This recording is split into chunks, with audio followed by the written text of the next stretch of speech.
What do you want to be when you grow up? At 7, I wanted to be a policeman. Not only because I liked their uniform, but because also I liked their motto. Neighbors helping neighbors. You see, at 7, life to me seemed quite simple. I just wanted to help people. But this was 30 years ago. And after going to high school, graduating, going to college, getting an advanced degree, I am not a policeman. Adults will tell you that I succeeded because they call me a businessman. But you see, as a businessman, the only thing I do is go to meetings, and if I'm not in meetings, I am in my office sitting in front of my computers. And as I sit in front of my computers, in front of my monitors, I wonder, am I having an impact on this planet?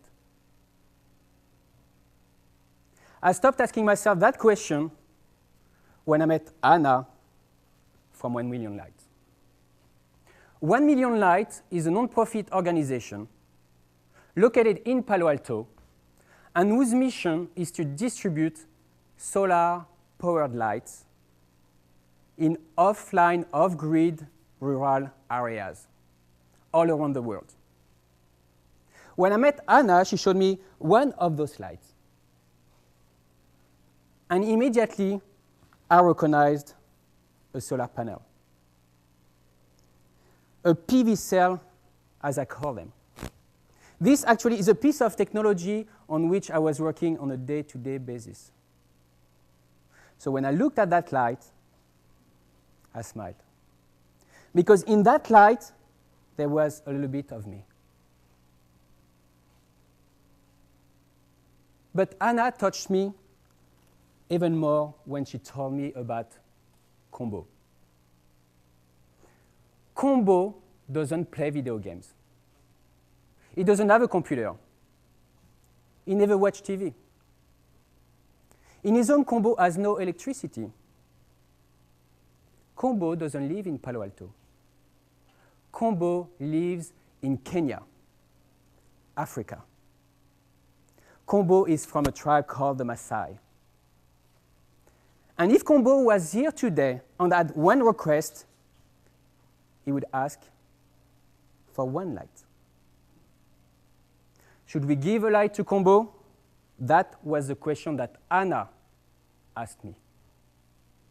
But today, I am not here to tell you about the one light I donated. Today, I'm here to tell you about 250 lights that were distributed not in Kenya, but in the Philippines.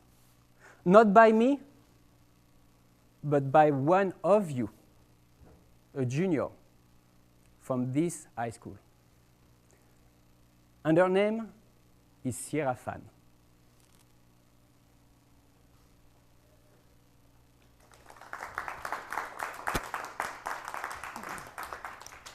But before Sierra takes on the stage and starts telling you her story, she asked me to play a 3-minute video about what she did in the Philippines.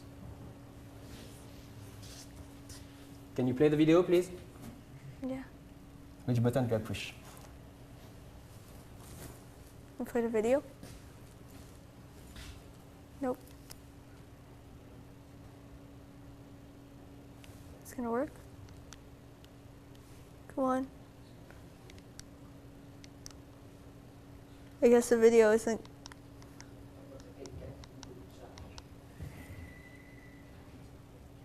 Click on it.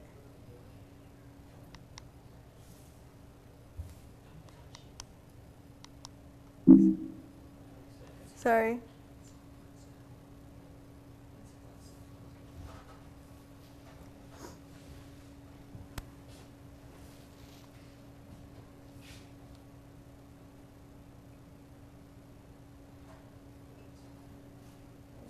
Okay.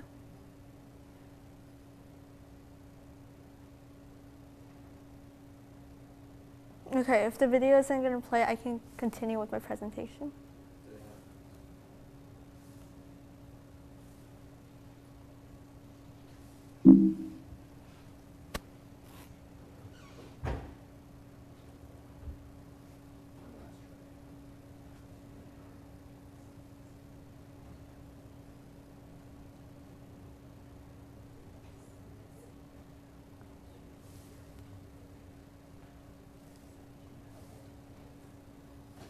That's okay, I can keep going. Okay, so I'm a junior here. I take 5 APs, I have 14 extracurriculars, but I couldn't help but wonder if something was missing from my life. I knew about community service. I know that I needed 15 hours to graduate. I needed 100 for it to go on my transcript, and I started doing it pretty early in high school. But what I couldn't help but feel was that I was doing it for the numbers, and it didn't really mean anything. And I wanted to make an impact in the world. I wanted to do something to help people, and I didn't want to do it just for the numbers, just for the hours. And what I needed was an inspiration. And I found that inspiration in the form of a summer camp that I went to last summer called the Global Youth Leaders Conference, where I met students from all over the world, high schoolers, who felt the same way I did. The frustration of having to do a lot of things and not really feeling passionate about any of them. So right here, I'd like to introduce my friends. There's me in the middle. To your left is Mark Lozano. He's a junior from the Philippines. And to my right is Ben Turner. He's a senior from Canada. And through these 2 weeks in summer camp, we decided that we wanted to do something, make some change in the world, and we promised before we went back to make that thing come true, whatever it was. So I came back to Palo Alto and I started searching for an organization. I wanted something that made an impact but was also personal. Not like those organizations where you put your money in, thousands of dollars, but you don't really feel like you have made an impact. And therefore, I found 1 Million Lights, which by giving light is almost a metaphor for hope. For people all over the world, the 1.6 billion people who live in darkness, light is a symbol that the future is going to be better for them. So we decided to take that on as our project. And we started searching for a location and quickly found this island called Catanduanes in the Philippines. And pictures soon started coming in. And those pictures really touched me because they were like snapshots into the lives of the people who live there and really helped me connect with the people there who live in poverty that I can't even imagine. So here in the picture on the right, on top, is people washing clothes to the candlelight with open flame so close to them because they cannot afford electricity and they're not connected to the grid. What makes this even more dangerous is the fact that they live in the houses as shown on the picture on the bottom left, which are very inflammable.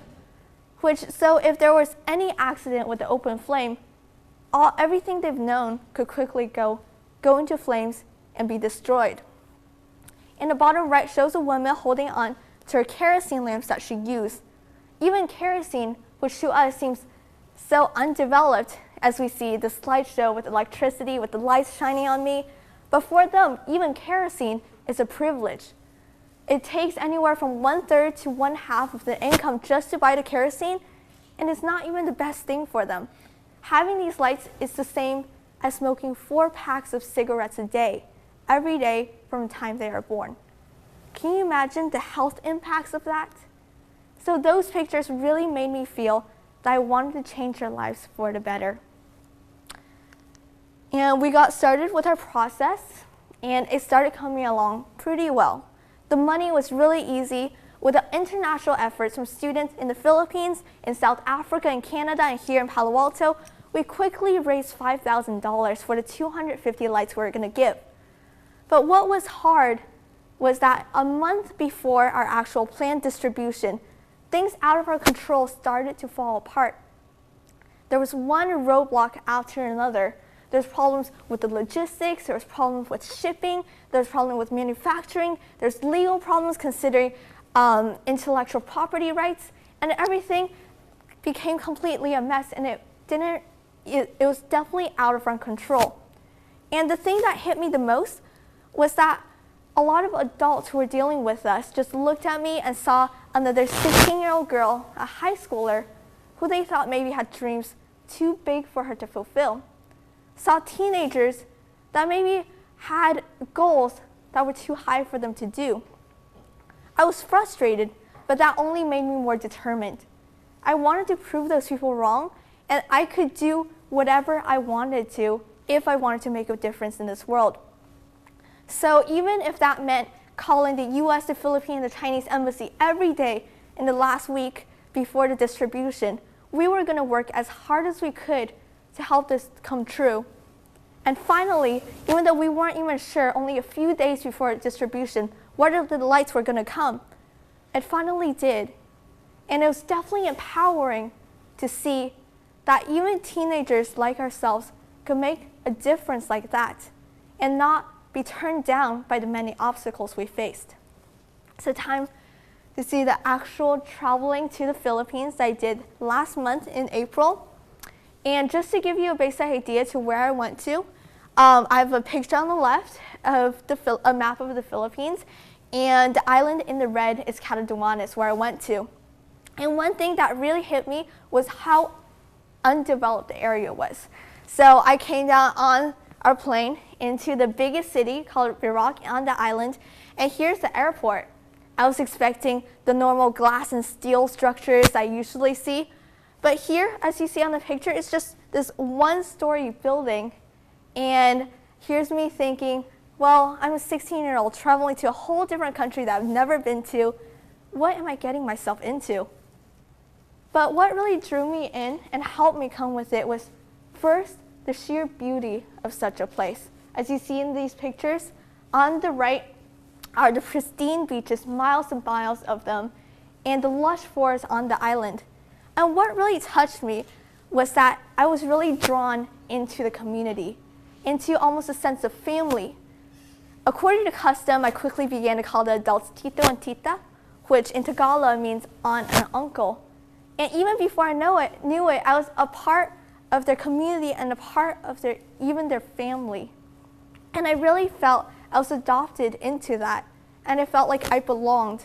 And they accepted me even though I didn't know their language, I didn't know a lot of their customs or their culture. I felt like I belonged there, and the acceptance really touched me. So time for our actual distribution. It was definitely not perfect. It was 100-something degrees out. It was almost 100% humidity. We traveled into the town through the truck you see over there, which actually says Catanduanes Solid Waste Management, which is pretty funny. And during our trip into it, we were basically holding on for our lives on the truck so we wouldn't fall off because the roads weren't paved and we were traveling through the forest. And in the town, at first, I thought the locals stayed away at a fair distance. In the town square, they stayed around the fringes of it because we were foreigners and they didn't really know what to think of us yet. But as we gave our speech and introduced what we were here to do and our mission, they slowly came forward and we started forming a human bond. Even though we didn't really have that common language, there was definitely a connection between. So there's a picture of me handing out a light to the woman, and I would say something, my Tagalog is pretty sketchy. It's not very great. The only thing I knew how to say was salamat, which means thank you in Tagalog, and they would say that back, and we would kind of giggle, and even though there was that whole language barrier, I really felt there was a connection between the giver and the receiver, and it made me happy more than anything. So here are some more pictures of the distribution, and by the end, even though we were completely tired to the bone, and it was burning, and it was such a long and tedious process, but by the end, everyone involved with the distribution was truly content. And I feel that it is such a privilege to be able to give to other people. And I feel like It's a privilege that not many people in the world have, and we should really take that privilege. And I feel like giving is something that makes me and other people happier than anything else. So as a part of my reflections, one thing I definitely learned was youth empowerment. That even though the many, many obstacles we face, we can still overcome them and continue to push for our goals. And through this international effort of youth across the globe, we truly fulfilled our goal of 250 lights. And this is just the beginning. Our goal for this year is 1,000 by the end of this year, and definitely more and more to come. And here's a picture of 1 million lights and all the distributions they have so far represented by the little suns on this map. And I look forward to doing more and adding more suns onto that in the future. Thank you.